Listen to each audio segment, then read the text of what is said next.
autonomous robot where you leave home in the morning and you come back at night and everything is done and cleaned up for you every day, and you never have to empty a dishwasher or do laundry ever again, that dream is awesome. And I think a lot of people are buying that dream. And I have no problem with the price of that dream. The problem I have is the thing that they're selling is far from that product. And, you know, I don't know exactly in this video how much of this stuff is teleoperated. I'm assuming most of it is. But it's like, I can give some leeway on it being a little slow or a little clumsy. It's a first-gen product. This is going to happen.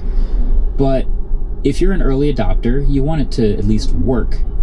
And I think what they're saying, and what Joanna found out from talking to the founder and people at the company, is that they're not expecting all of these tasks to be autonomous, even from the beginning. They're expecting some of the stuff to get stuck sometimes and to have a couple of issues, and then someone who works for the company will remote in and teleoperate the robot and peer into your house and fix it for you. And early adopters are going to have to be okay with that. Yeah, effectively, they're saying, it's very confusing. In the video where he's talking to Joanna, he's like, it'll do most things autonomously when you ship it to you, but also we need to build a world model. So the idea is they want to build this world model, quote unquote, which is effectively being able to... General AI. Yeah, being able to train the robot to see objects, understand what they are, understand what it's doing, you know, unload your dishwasher, do this stuff. But they don't have enough training data. So what they're trying to do right now is they're trying to get these into a lot of people's houses, because of course they've got some lab in the dog patch in San Francisco or something, right? And they have a few robots that are going around. They're like, okay, we are manually training on dishwashers. Now we're manually training on this. But in order for these models to be built well, you need like millions of parameters, like millions of videos, and they can't produce millions of videos fast enough. So what do?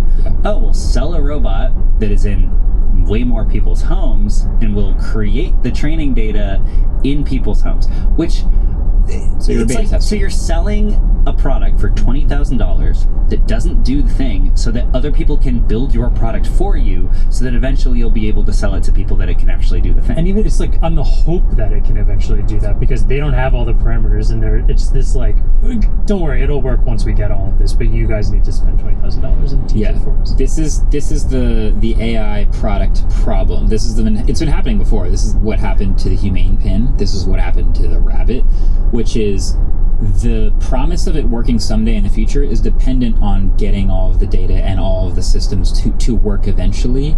This is the self-driving car problem too. We can't sell you a perfect self-driving car until we have millions of miles of data of the thing being trained and working, so that we have a perfect system to self-drive. How do we get those millions of miles? We let people beta test it for us and put it in their own hands, and hopefully it's safe enough that we can get millions and millions of miles, and then we have a self-driving Right, but at least the benefit of Tesla that they had was that they had a thing that people already used every day that was already a good product. So and they had videos of roads. And it was always recording video to be used in the training data. Well, Neo has this too, because one of the things they advertise on their website is something called expert mode, where if you ask Neo to do a task that it has not yet autonomously figured out,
say I'm iCloud.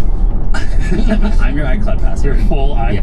like, okay, so you're streaming video footage from inside your house. Operate the robot, do the task, and supposedly contribute mode, where if you ask Neo to do a task that it has not yet autonomously figured out, you can schedule a time where a quote-unquote Neo expert will teleoperate the robot, do the task, and supposedly contribute to this training. I'm going to schedule a time for an expert to come take the glass out of my hand. Dude, not just that, but that opens up a whole world of like, okay, so you're streaming video footage from inside your house to somewhere. Yep. There's a few things he felt like he was kind of making some stuff up when Joanna would ask. He's like, oh, we could blur faces or just geo-lock areas inside of your house, which is like, I guess you could. And but I think to go on what David was saying is, Tesla cars were at least cars and like operated as cars collecting data. Yeah. This is a robot that literally can't do anything, I guess, except being scheduled to teleoperate. But that's just not a good product unless it has all this training data. Yeah, if this was like a good vacuum cleaner that you used, and then at one point it was like, by the way, you've used it enough now that it knows what your house looks like, so now it can clean for you. Yeah, that's different than put a robot in your home with cameras that someone has to operate. Yeah, and I will give them credit that like they control it with some innocuous Quest controller basically and a headset. It's cool, and it did have some pretty real time like movement, and they have some interesting things. And when the robot, like they pull threads inside of the robot to do the tendons, which is what allows it to be light so that it doesn't like fall on your dog and kill it.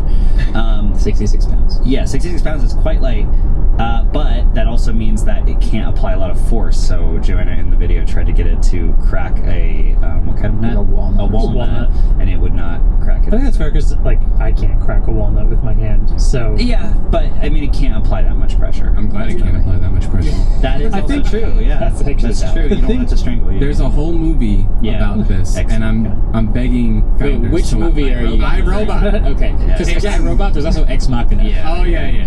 But I am once again begging people to finish the movies. It was impressive how it all works with the tendons and stuff, but then you watch any of the teleoperated stuff it does in Joanna's video, which you should definitely go watch, and I couldn't help but just thinking like, this is how Lane stumbles around the house, trying to learn how to do new things. She's learning her neural net the same way. She does. I mean, The thing, it opens... It opened the refrigerator and immediately hits itself in the face, and then has to like walk out. It tries to load the dishwasher. I think it took 5 minutes to put in 2 cups and a fork.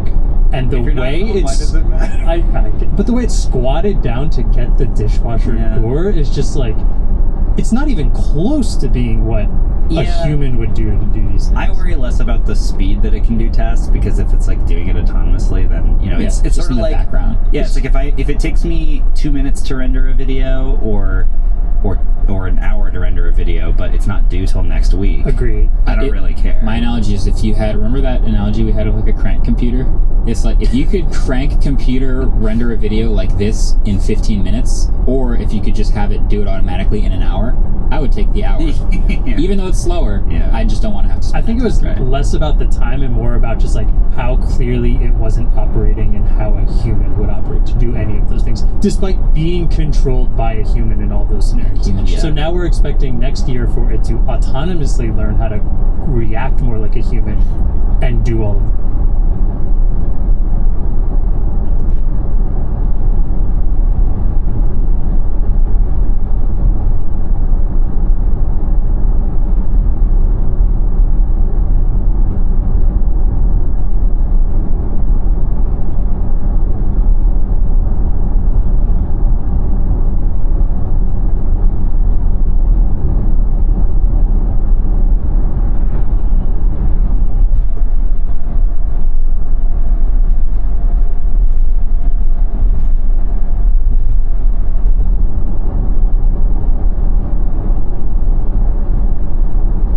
Schedule a time where a quote-unquote Neo expert will tell. And it just says contact with moisture may damage it. Oh my god! And it just says contact with moisture may damage it. Oh my gosh!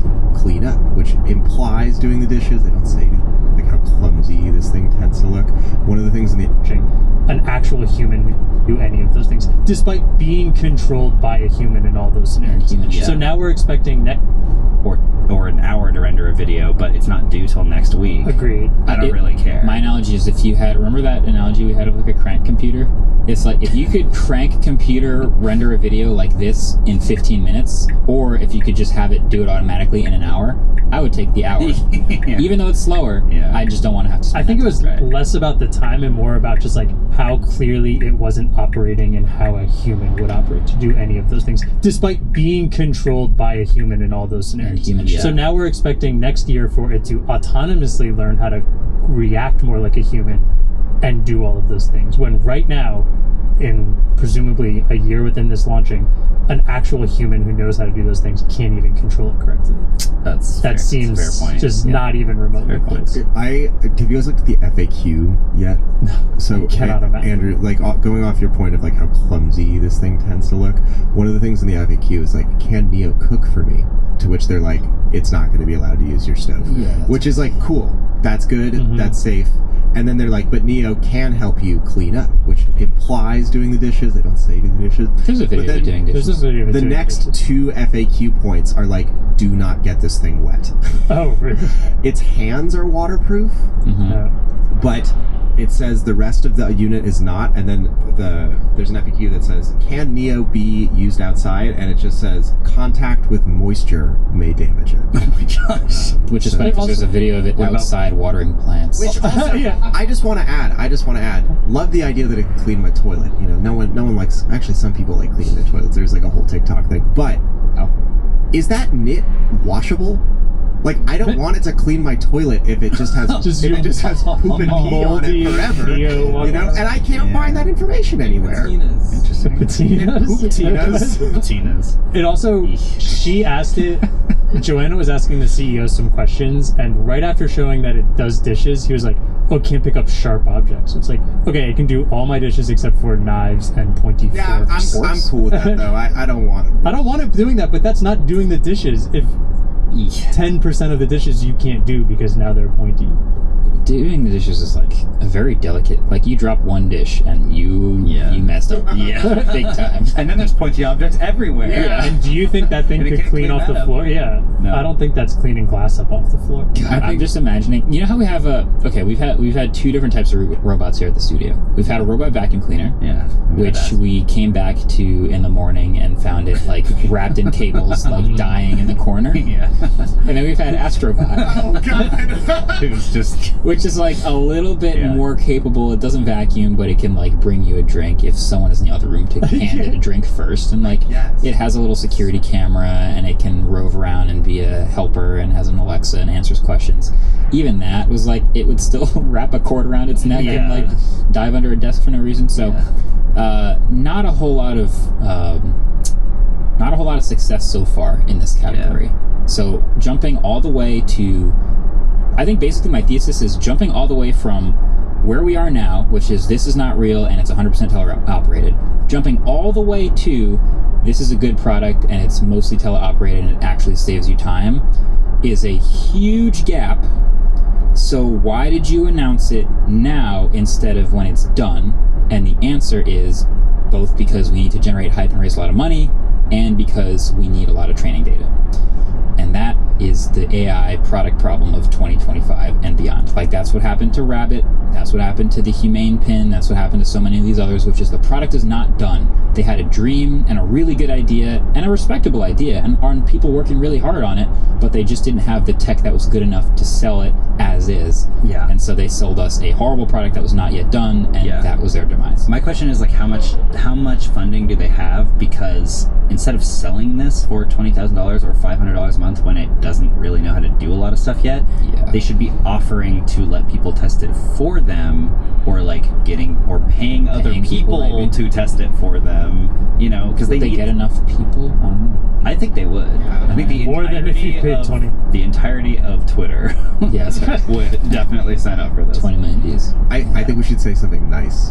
It looks soft. I think their marketing materials are really well done. I feel like the browser company kind of like introduced this like super soft, nice marketing style. Where everything's Oh. green colored. But there's also a lot, like, the photos have, like, a nice sort of high contrast graininess Yeah, to but them. even their like launch video was like a Super 8 video going through San Francisco. Like Yeah. that's exactly what the browser. And I like that there's old people in the materials. I'll say Even something though kind old of people nice. are not going to buy this. No, No. It but kind of young makes people are gonna sense. buy it for their parents. I feel like this kind of humanoid robot might make the most sense for people who have a hard time getting around the Yeah. house and might need some help. Yeah, but come on, have you ever met an old person? No. Like, I'm just- helping old people. My parents are weirdly good at tech. I don't help them with tech that much, but I feel like, old people, struggle to find the email app on the iPhone. Like, I don't want to give them something that is completely LLM operated. Yeah, I don't want the current as it exists version of this product could be terrible for old people, but the someday the dream is complete version of this product might be awesome for old people. for sure. I feel like there's a lot of AI companies that sort of have this really weird posture where they're like, ha ha ha, wouldn't it be funny if it killed you? Whereas the 1X is sort of like, it can't, it won't, it's soft, sweater, 5'6", it's Yeah. you're good. No sharp I'm not objects. making a 6'2". Yeah, it can't cook. Yeah. I'll say he did a decent job of admitting some of the admitting the faults and then sell it at the same time, but he mentioned shortcomings of it and how next year the people who get it are going to be purchasing something that is not fully fledged and has a lot to learn. I just think even that level of what he's saying is still so far from most likely what's going to Well, it goes to Marquez's point. Like, this is technically a cool thing. Like, even being teleoperated, like, that's still pretty impressive for a small startup to do. It's just not what they're selling right now. So, Yeah. I think we were nice enough that now no one can be mad when they lose all their money on their investments. I just can't wait until they're like, oh, did you see? They talked about Neo on the Waveform podcast, and they turned it on, and there's a skeleton and a minion ripping on, and a fisherman ripping on their robot, and they won't take any of this seriously. Yeah. Which is fair. funny. I'm looking at the viewfinder now, and it just looks like a skeleton. Do you know how hard it is to just look at Ellis with those eyes the entire podcast time? I completely forgot we were It's like, this is just a regular podcast. I actually wear this most days when we're not doing the podcast. Yeah. Yeah. Yeah. last year when we did our Halloween episode, I was cutting the clips the week after, and I was like, this is no longer relevant. Exactly what's going to happen with this. Yeah. People, it'll be Halloween week. Yeah. These clips will be viewed long after Halloween. Yeah, maybe next year they'll pop off. You know what else costs $500 a month? Damn. Yeah, that's a good one. Yeah. Okay, well, Adobe Max happened this week. Last year I went and then took a red-eye Tuesday night because it starts on a Tuesday to come back here. I decided that's a bad idea because I don't like doing that anymore. So I didn't do it. Yeah. Yeah, I don't like having red eyes like bunnies. I like having regular eyes. That's a. Hazel eyes. I'm glad you did that because we got all the same information from the internet What? Oh. about Adobe. Yeah. And I need to do that. So Yeah. I'm glad. Yeah, so they had Max is their annual developer conference. It's not really it's a development conference. They kind of show what they did, and then they teach you how to use it, I guess. It's sort of for creatives. They weirdly did not really seem to, at least on the first day, ship or talk about a lot of new Premiere or After Effects features. They actually had pretty big Premiere and After Effects updates like a couple of weeks ago. So I'm not really sure if that was supposed to be like not as big of a deal. They do have generative select now, and